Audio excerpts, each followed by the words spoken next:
Sa'yo sa buntag kami mo bangon na, dinayagan sabong na nga hangin sa kabantagon. Ang adlaw musubang dito sa bukid, ang kahayag sa adlaw mao'y pahit sa akong pangit. Ang mga langgam nga nagkanta takis paminaw, ang kapresko sa hangin umot kaayo nga hanggabon.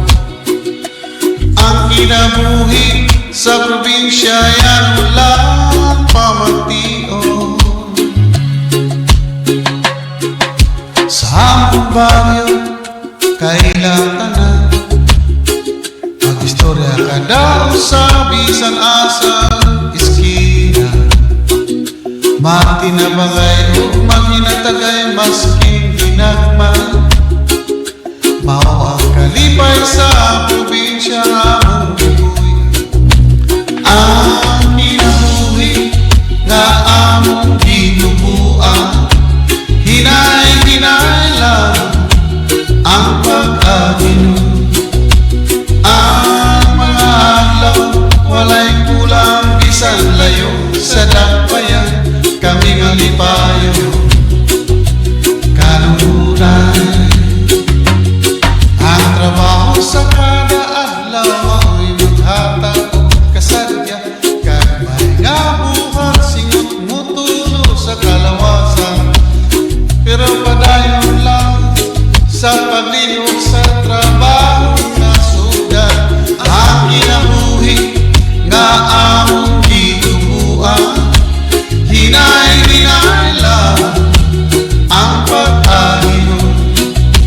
Ang mga adlaw walay kulang bisan layo, sa dakbayan kami malipayo kanunay. Sa hapon maglingkod sa gawas, tanaw sa langit sa adlaw usap.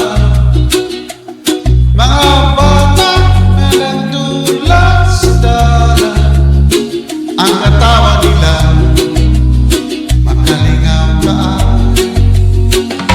Ang kinabuhi nga among ginubuan, hinay-hinay lang ang pag-aginon.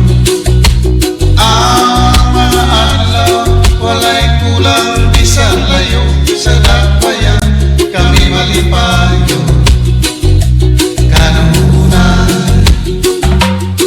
Sa gabi hilom ang palibot, bituon sa langit klarong tanawon.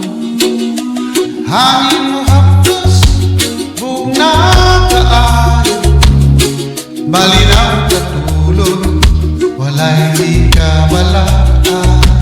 Ang kinabuhi nga among ginubuan, hinay-hinay lang ang pag-aginon. Ang mga adlaw walay kulang bisan layo, sa dakbayan kami malipayo kanunay. Isang ginagmay kasat kanunay magpuyo, bisan lisod di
ka